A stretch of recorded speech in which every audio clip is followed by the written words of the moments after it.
Ladies and gentlemen, this is a very special evening for all of us as we honor the men and women who have served and continue to serve our great nation, regardless of which branch of the armed services you served. Regardless of what your duties may have been or where you were assigned, please know that a grateful nation thanks you for your service. Ladies and gentlemen, please direct your attention to the center of the field.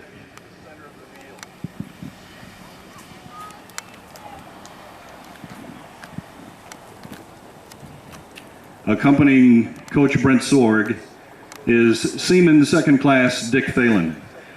In July 1945, the USS Indianapolis had just delivered the first atomic bomb to the island of Tinian in the South Pacific. Within days, the bomb would be dropped on Japan, hastening the end of World War II. After making its very secret delivery, the Indianapolis headed for the island of Leyte. But just after midnight on July 30, 1945, the Indianapolis was torpedoed by a Japanese submarine. Nearly 1,200 U.S. sailors were on board that night, and nearly 300 went down with the ship. The remaining 900 sailors went into the water. They faced exposure, dehydration, saltwater poisoning, and sharks, while floating in the ocean for 4 days and nights. No food, no fresh water. Their mission had been so secret that no distress call had been sent out. Miraculously, they were noticed 4 days later by a U.S. reconnaissance plane on a routine flight.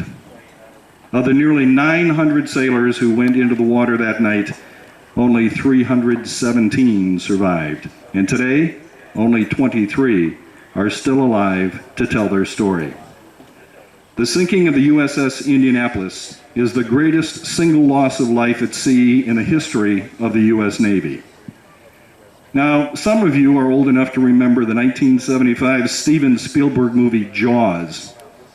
And in that movie, the crusty old sea captain Quint, played by actor Robert Shaw, described in terrible detail what it was like waiting to be rescued after the USS Indianapolis sank.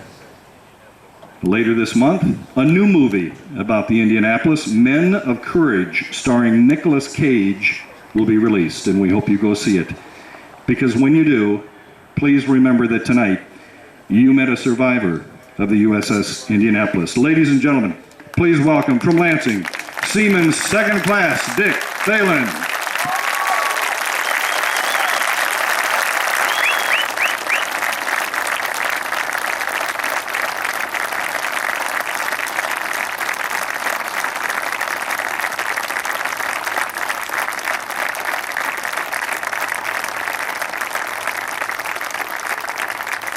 Dick was just 18 years old when he was aboard the USS Indianapolis that fateful night in 1945.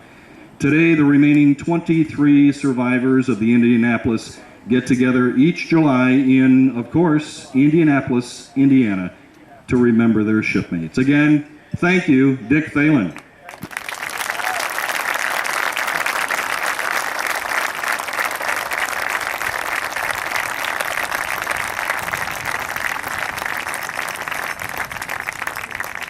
Ladies and gentlemen, tonight's official game ball is being delivered to the soccer complex by members of the 238th General Support Aviation Battalion of the Michigan Army National Guard stationed at Grand Ledge. That flyover and the helicopter coming our way is a UH-72 Lakota twin-engine light utility helicopter. And it's being flown by Staff Sergeant Nick Beller, Chief Warrant Officer Nick Rogers, and Chief Warrant Officer Mark Snocko.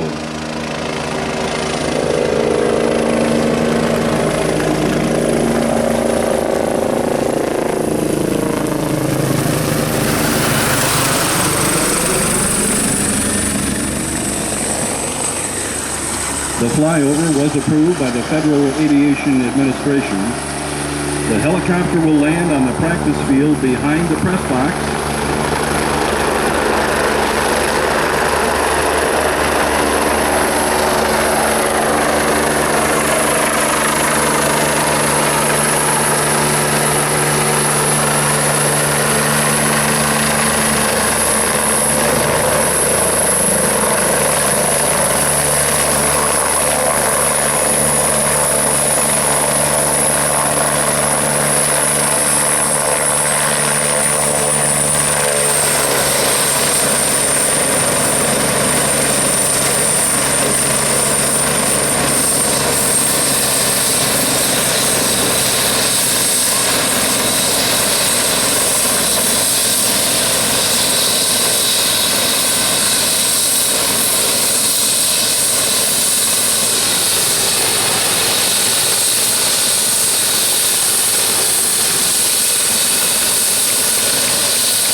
helicopter has landed on the practice field behind the press box, and its crew will soon deliver the official game ball for tonight's game. Walking the ball from the helicopter to the field will be 3 U.S. military veterans. 2-star Major General Jerry Cannon of the U.S. Marines and Army National Guard, the grandfather of Williamston player number 15, Jack Bellinger. Also, Jim Marietta of the Army Reserves, grandfather of Williamston player number 16, Jacob Van Duren. And Army Specialist Jim Simpson, grandfather of Williamston player number 10, Eli Richardson. Gentlemen, thank you for your service.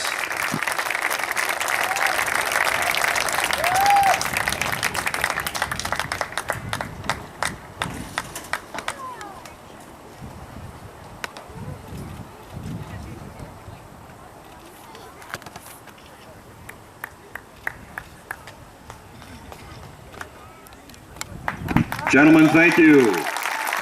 Let's hear it once again for all of our veterans, especially Seaman Second Class Dick Thelen.